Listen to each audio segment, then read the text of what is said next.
Leaked Ryan Reynolds voice memos exposed. It is so clear Blake's case is falling apart. She's destroying her cred. Ryan Reynolds, too. We can now all agree that the moral crimes committed here by Ryan Reynolds against Justin Baldoni have amounted to high. Blake Lively and Ryan Reynolds are facing what can only be described as a full-blown crisis.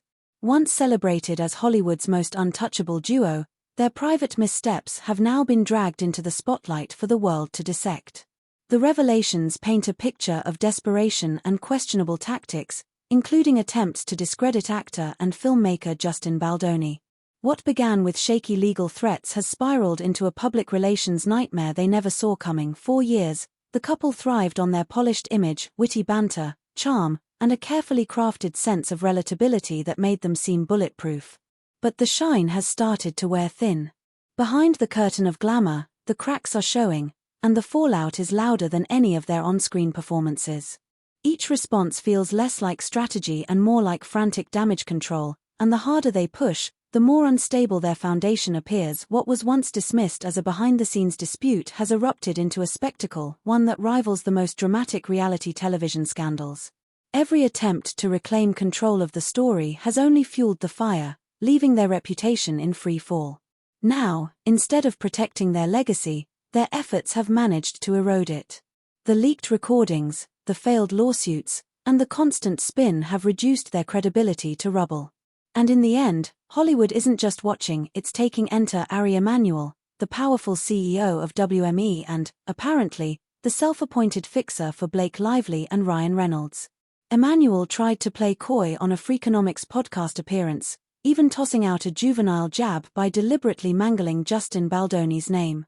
It came off less like sharp commentary and more like a schoolyard taunt.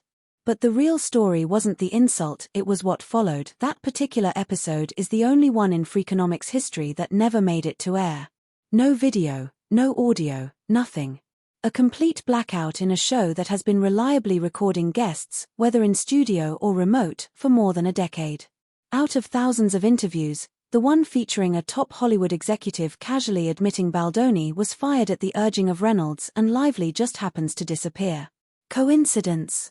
Highly unlikely. The whole situation reeks of damage control rather than technical difficulty, but secrets rarely stay buried for long. A journalist eventually leaked audio from the session, and sure enough, Emanuel's own words confirm he let Baldoni go because Blake and Ryan demanded it. To make matters worse, Emanuel bragged about being ride or die for the couple, an odd choice of words for someone claiming to make objective business decisions. The line between professionalism and fandom couldn't have been thinner. As if that weren't chaotic enough, the drama took another bizarre turn when voice memos supposedly from Ryan Reynolds began circulating online. The recordings featured Reynolds shouting aggressively at Baldoni, but the twist came quickly: they were AI-generated fakes. Whether by accident or design, the stunt backfired. Instead of clarifying the truth, the fake clips handed Blake and Ryan a convenient shield. Now they could dismiss every authentic leak, every real recording, as nothing more than another manufactured smear. The question is obvious: who benefits from flooding the internet with false evidence? Baldoni's camp certainly doesn't gain from it. The only side with something to gain from muddying the waters is Reynolds and Lively's. By introducing a phony scandal into the mix, they created just enough doubt to cloud the narrative.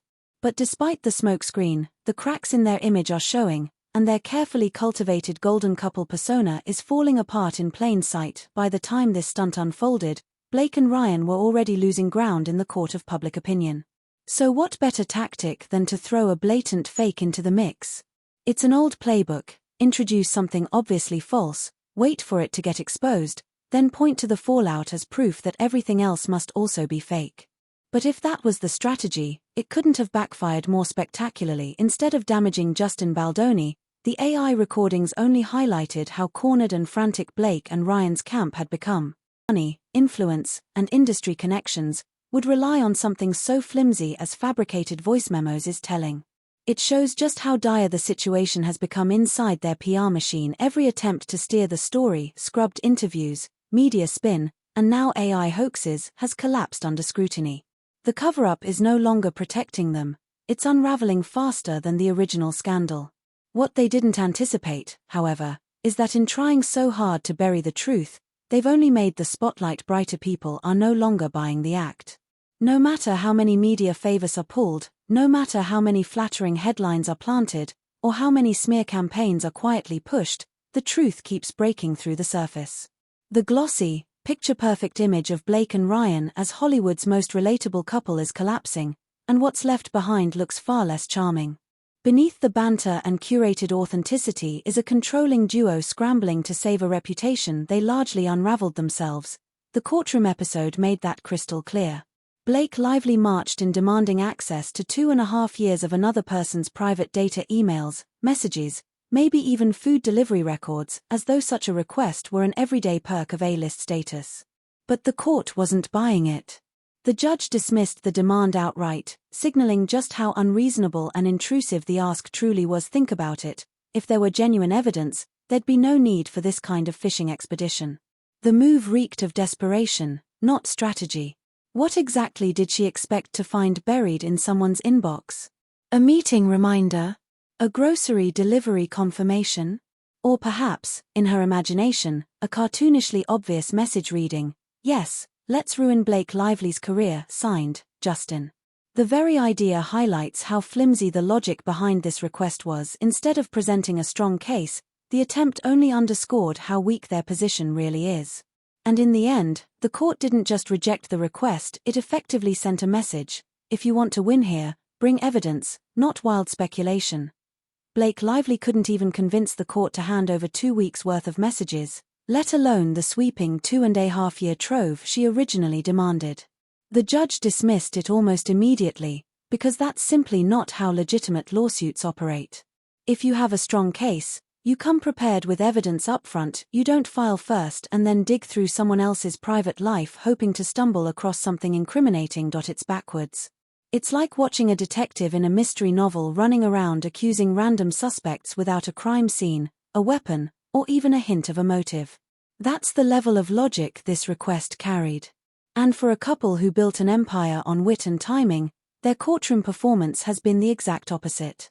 At this point, Ryan and Blake might be better off focusing on their side businesses, gin bottles and haircare lines, because legal drama clearly isn't their genre. But Hollywood has a way of circling the wagons when its favorites are in trouble. Almost on cue, TMZ resurfaced a dusty lawsuit from 2021 in an effort to smear Justin Baldoni. The scandal? A routine copyright dispute. No liability, no wrongdoing, resolved and finished. Yet the coverage twisted it into something far darker, framing it as though Baldoni had been accused of fraud by his own attorney. That framing was not only misleading, it was false. Here's the kicker. The very lawyer in question, Brian Friedman, publicly praised Baldoni and his company for acting with integrity and fairness. That detail should have been headline news, but instead, it was buried deep in the fine print because the real goal wasn't accuracy. It was to seed doubt, create suspicion, and prop up the shaky victim narrative Ryan and Blake have been clinging to. This isn't a new tactic in Hollywood, it's the oldest one in the book. Hollywood has a long tradition of protecting its own, while outsiders are left to take the hits. So the timing here is no coincidence. TMZ, a publication with a history of acting as a celebrity-friendly PR arm, didn't just randomly decide to resurface a long-closed lawsuit from years ago. That kind of story doesn't reappear by accident. More likely, someone on Team Lively picked up the phone, and TMZ delivered on cue. But here's the irony: even those planted hit pieces are falling flat. The lawsuits fizzled, the AI deepfakes backfired, the social media spin collapsed, and now the media distractions are barely making a dent. Each move is weaker than the last, and the public can see it unravel in real time. And then came the most bizarre play of all, an online petition.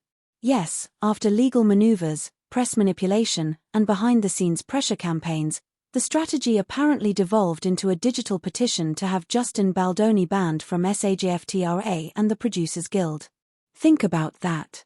From lawsuits in courtrooms to Change.org tactics better known for saving cancelled TV shows, it's a dramatic fall in credibility. I'm not here to definitively say Ryan Reynolds personally orchestrated that stunt, but the fingerprints are hard to ignore.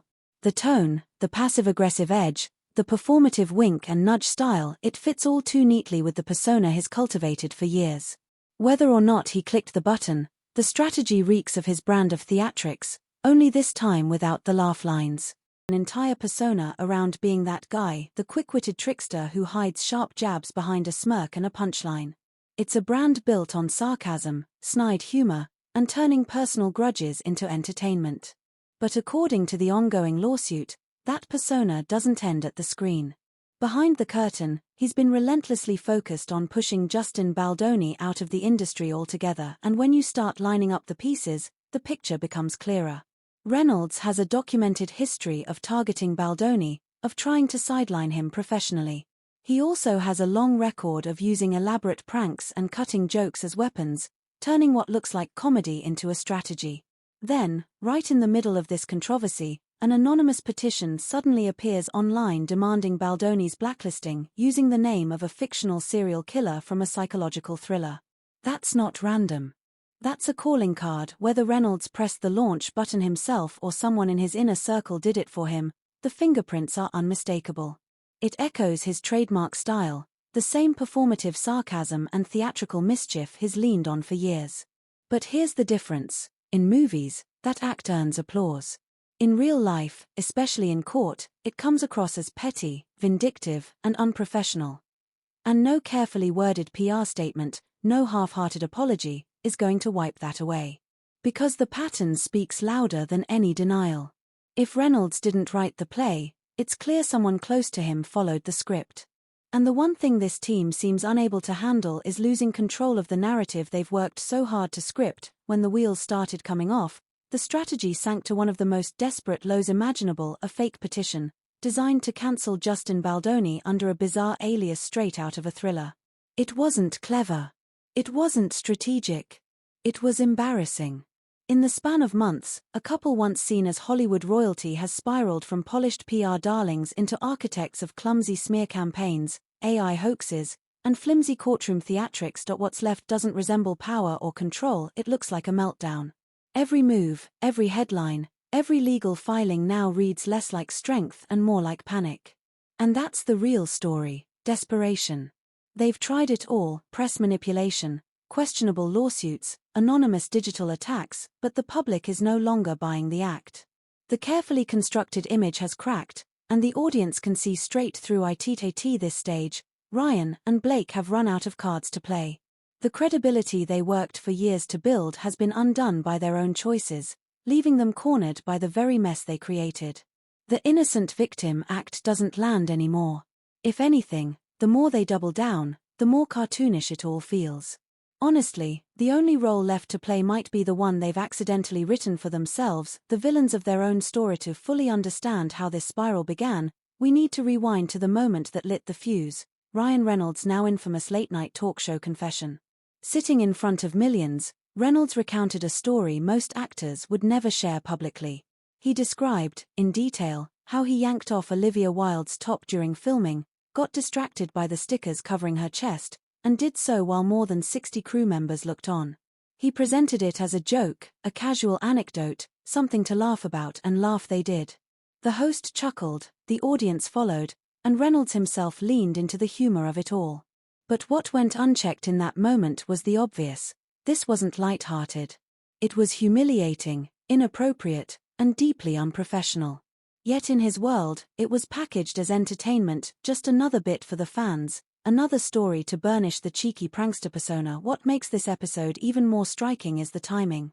The clip resurfaced and went viral at the very same moment Blake Lively was pursuing legal action over claims of sexual harassment. That's where the hypocrisy becomes impossible to ignore. On one hand, you have a lawsuit built on accusations of misconduct. On the other, you have Reynolds laughing off a story that, under today's standards, reads as a public violation of boundaries. It's a contradiction that doesn't just look bad, it undermines the very narrative they've been fighting to protect. While Blake Lively is in court fighting to convince the world she's been victimized, her husband is on national television recounting behavior that, in any ordinary workplace, would result in immediate termination. It's hypocrisy in its purest form. The very qualities once praised as charm and quick wit are now being re-examined for what they are: an image carefully polished to disguise arrogance, entitlement, and a troubling pattern of conduct. Think about the contradiction. On one side, Blake presents herself as the voice of justice, positioning her case as a fight against industry cruelty. On the other, Ryan Reynolds, the so-called golden boy of Hollywood, casually jokes about humiliating a co-star in front of an entire crew, and it gets brushed off as comedy. If anyone else had admitted the same thing, it would be treated as misconduct. But when Reynolds says it with a grin, it's passed off as just another late-night story. That double standard is impossible to ignore. The rules seem to bend for some and crush others, depending on their celebrity status.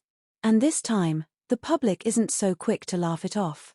That resurfaced clip has ignited real backlash, with fans and critics alike starting to question whether Reynolds' nice guy persona was ever genuine or simply another carefully scripted performance. The mask is slipping, and people are paying attention. Let's be honest, if nearly anyone else had admitted to what Ryan Reynolds did, their career would have been over on the spot. But Hollywood has a long history of protecting its favorites, and once again, the industry is looking the other way. The selective outrage couldn't be more obvious. And at the very same time, Blake Lively's legal arguments are unraveling fast.